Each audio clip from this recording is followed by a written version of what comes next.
Hello guys, welcome back. It is currently later than I normally film. It's 7:30 p.m.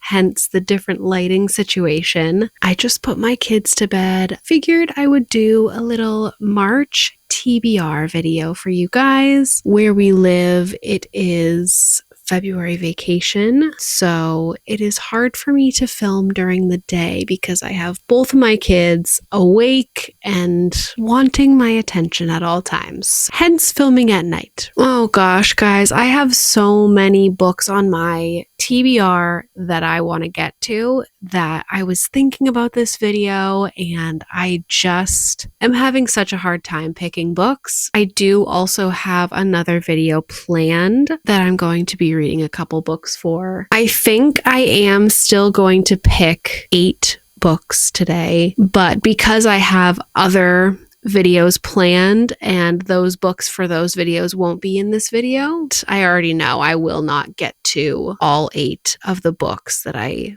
am putting on this TBR right now, but it'll be a good selection to choose from throughout the month while I'm mood reading. I really want to work on getting books off of my physical TBR because I have a lot of them, but there are a bunch of books on my Kindle library too that I've been really wanting to pick up, and just some others in general that I don't have that I really want to pick up. So I thought it would be fun to do the TBR jar for my physical TBR. I think I'm going to I'll do half. So I'll do 4 books off of my physical TBR, and then I will pick 4 books for myself. Let's do the TBR jar first because I miss it and I want to do it. I've seen people do this before.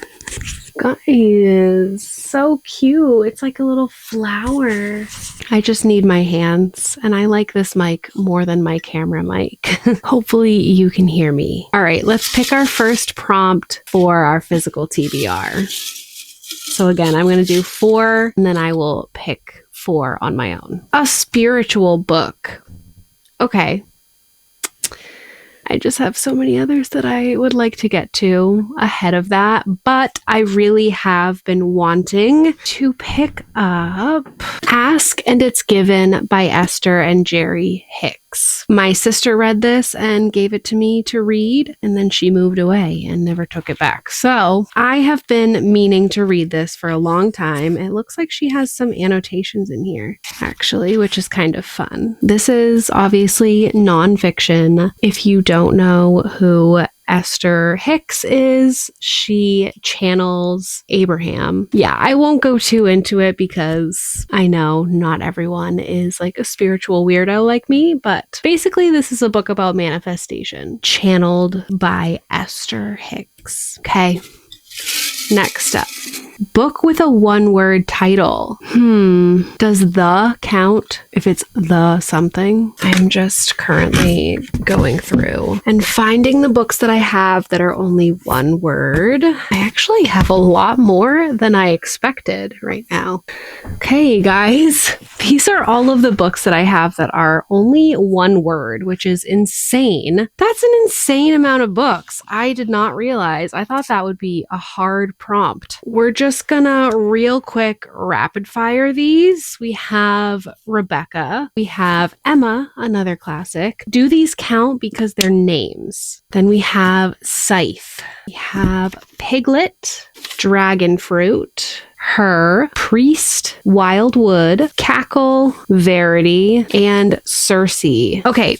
Since we have so many options, I think I am just going to leave out the books that are names just to, kind of narrow it down a little bit. So this is what we're working with for a 1-word title. Circe is Greek mythology retelling. Verity is a thriller, if you didn't know. I think Cackle is about like a witch. And Wildwood is a children's book. Priest, I believe, is a horror book. Her is a thriller, Dragon Fruit is a fantasy, Piglet is literary fiction, and Scythe is dystopian. I'm going to take out Dragon Fruit because I want to read this in the summertime because it seems like a very summery fantasy. I'm so bad at deciding. So without Dragon Fruit and without Emma and Rebecca, we have 1, 2, 3, 4, 5, 6, 7, 8 books.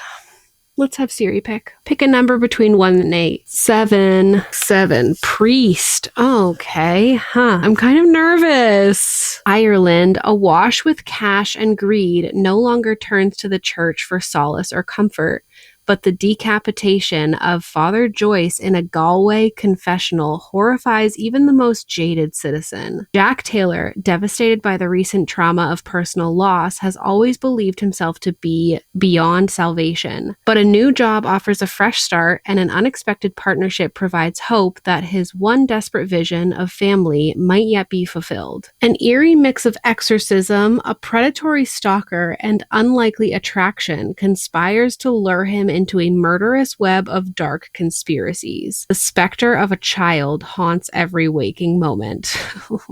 That sounds creepy as hell, guys. That sounds so creepy. I am very, very nervous for this one, not gonna lie. I know that I said I wanted to step into some more horror books, but nervous for sure. Okay, next prompt. An award-winning book.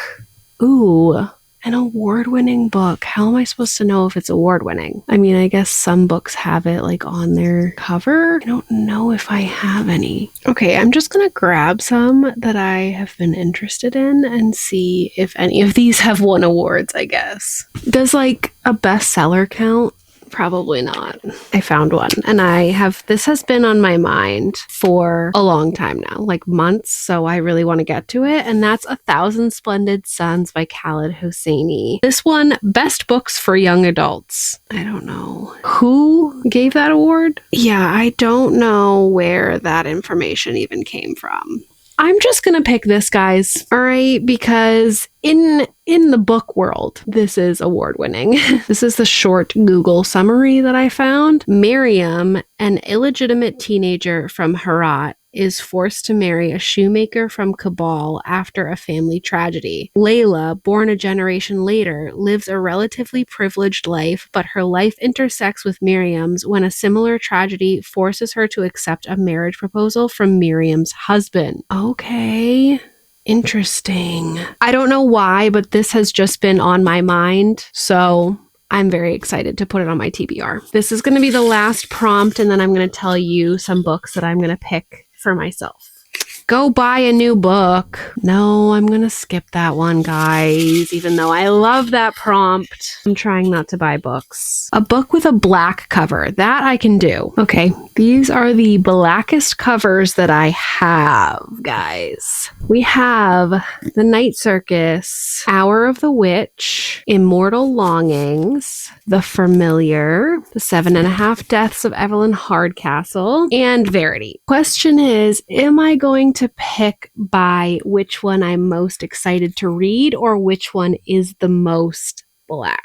I've been really excited to read Immortal Longings, but this is the start to a series and I don't think the second book is out yet and I'd like to wait. Oh, okay. The second book is out for Immortal Longings. Okay, this is an option. My brother really wants me to read this because he got this for me for Christmas. And he really wants to read it and he wants to know how I feel about it. So this is a big contender, but I would also really like to pick up The Night Circus. I think this is one of the books that's been on my TBR for the longest, and I have heard only good things. And I'm going to pick The Familiar by Leigh Bardugo. This will be my first Leigh Bardugo. Hi, I just filmed and I forgot to give you the description for The Familiar, so I'm back again to give you that. Sorry if the audio is bad, I don't have mics plugged in for this. In a shabby house in the new capital of Madrid, Luisa Catado uses scraps of magic to get through her days of endless toil.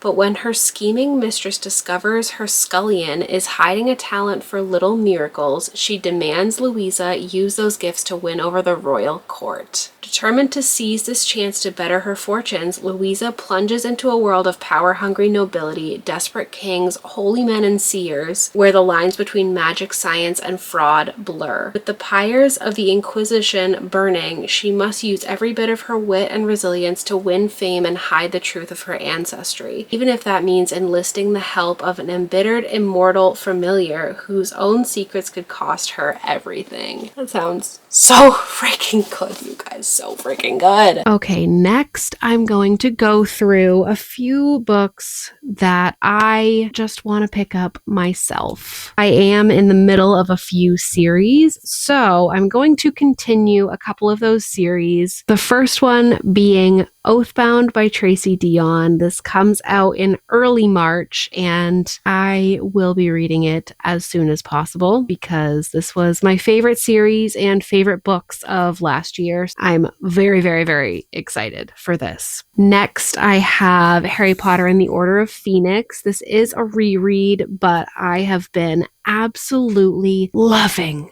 this reread. Really, I just want to binge this whole entire series all the way through, but that would take me all month. If you didn't know, this is the 5th book in the Harry Potter series. Then I am very, very, very excited to continue the Beartown series with Us Against You. This is the 2nd book in the Beartown trilogy. If you didn't know, Beartown is about this town in, I believe, Switzerland, and they are very, very into hockey, but that is not a great description of the book. There is something tragic that happens in the 1st book, and it rocks the whole town, and you see multiple POVs. You see how this thing affects hockey and how hockey affects the town, and it's just crazy, and Frederick Bachman's writing is so freaking good, so I've definitely been highly anticipating this. I read Beartown in December, so this has been a long time coming. I really need to pick this up. So we're now currently at 1, 2, 3, 4, 5, 6. We're at 7 books right now. So really there's only like one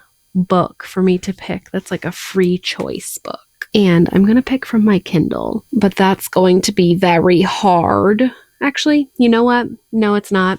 I am going to try and pick up The Sword of Kaigen by M.L. Wong. I've been hearing so many good things about this. I have not heard a single bad thing. This is a fantasy standalone, if you did not know. A mother struggling to repress her violent past, a son struggling to grasp his violent future, a father blind to the danger that threatens them all. When the winds of war reach their peninsula, will the Matsuda family have the strength to defend their empire? Or will they tear each other apart before the true enemies even reach their shores? High on a mountainside at the edge of a Kaiganese empire live the most powerful warriors in the world, superhumans capable of raising the sea and wielding blades of ice. For hundreds of years, the fighters of the Kusanagi Peninsula have held the Empire's enemies at bay, earning their frozen spit of land the name the Sword of Kaigen. Born to Kusanagi's legendary Matsuda family, 14-year-old Mamoru has always known his purpose, to master his family's fighting techniques and defend his homeland.